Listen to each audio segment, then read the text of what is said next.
Ladies and gentlemen, inductee Jesse Morgan. Jesse to the left and his brother Jackie on the right. They were two of the best and most famous interior linesmen ever to wear the Albertville Aggie red and black. The Henry Jack Morgan family of Georgia came to Sand Mountain in a covered wagon well before the turn of the century. After a few moves, the family moved to Albertville in 1914 and bought a cotton gin and sawmill. According to T.J. Carnes in the book Out of the Sand, the Morgan boys knew about hard work, which helped to develop them into great interior linesmen. They just slug it out in man-to-man combat. They just grunt and groan and take the beating and pounding, foot in the face and finger in the eye. They just bleed and go on. All of these aspects of the game were even more so in the late 1920s and early 1930s than today. Here in 1928, the Morgan brothers, Jackie is on the left and Jesse to the right in this photo. And on that top row, left to right, J.J. Benford, the principal, who would later become an Albertville newspaper man. Next is Aubrey Thomas, who would later become a coach, including coaching at Gunnersville before going into business. And over on the right side is Coach Hoyt Levy. Notice the football on the front row there, the player holding the football, A13, G12. Albertville's 1928 Aggies avenged the only loss of the 1927 season, a loss to Gunnersville 6-0, and that was Gunnersville's first win ever over the Aggies the previous year. This 1928 team ended up with no losses, 6 wins, 4 ties. Jesse is pictured in this photo here, a 1927 team. The second player from the left on the front row, Jesse Morgan. Jesse played the football seasons of 1927, 28, 29, 30, and 31. Here's the 1931 team. Notice left to right in that top row, the fourth player is Scoop Howard, and to his left is Sheriff L.P. Dixon. Then there's Jesse Morgan before Jesse heads off to Georgia.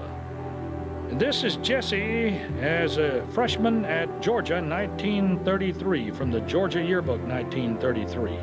The Aggie coach, Hoyt Levy, once took Jesse on in blocking practice. The coach landed on his backside. He later told Jesse that was the hardest lick he had ever been hit. Jesse received a scholarship to Georgia to play for the Dogs. He remained in the state of Georgia, where today at age 89, he lives in Gainesville, Georgia.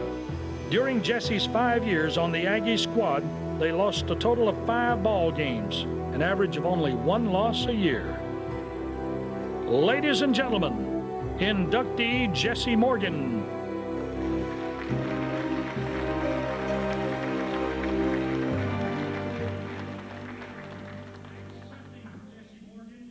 The niece, Jocelyn Couch.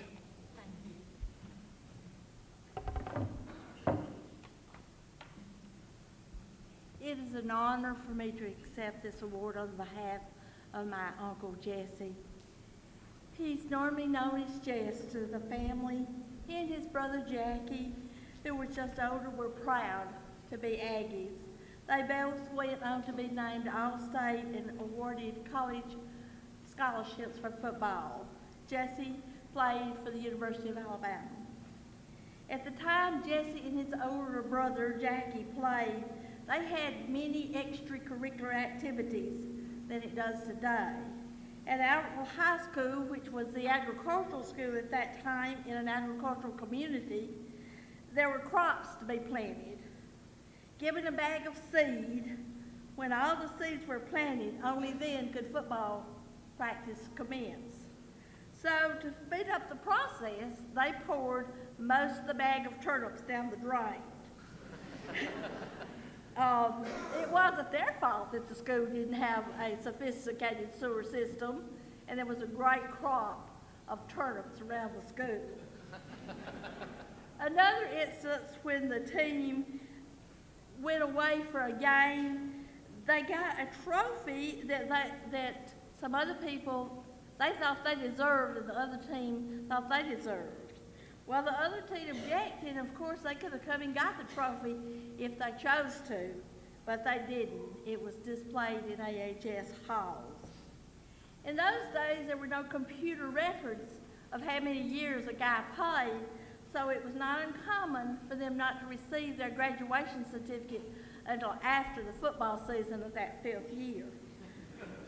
Of course, some of the players and coaches had complaints about this, but since I did not have anything to back this up, it would be considered poor sportsmanship. Raz, during the first few games, some of the players shaved their heads for the remainder of the season. Originally, there was no bands and no fancy costumes for cheerleaders as we have today. The school was where the parents made you go, and football made it tolerable. Recently, newcomers to Albertville wanted to change the name, but Jesse Jackson Morgan was an Aggie and he was proud of it. The name meant tough. It meant he attended an agricultural school and he was proud of it. Let these newcomers get out for cotton picking and participate in the full affair of it, and then let them see if they have another name for the team. You can check the records. They played the University of Alabama and won until the university chickened out and no longer played them. Jesse's father taught him that anything was worth doing, that you should do it with all your heart and energy, and this is what he practiced. Jesse Jackson Morgan is proud to be inducted into the Marshall County Sports Hall of Fame, and glad to know that it includes other guys who participated in many sports. Whatever the sport, the guys represented their schools. It's great that they're recognized and given credit for all that. Good luck to each and every Marshall County sportsman, especially the football players. This old Aggie appreciates the honor bestowed upon him tonight, this evening. Thanks to the coaches, fellow players, organizer of the events of good memories. Hope to attend next year's induction banquet. Thank you.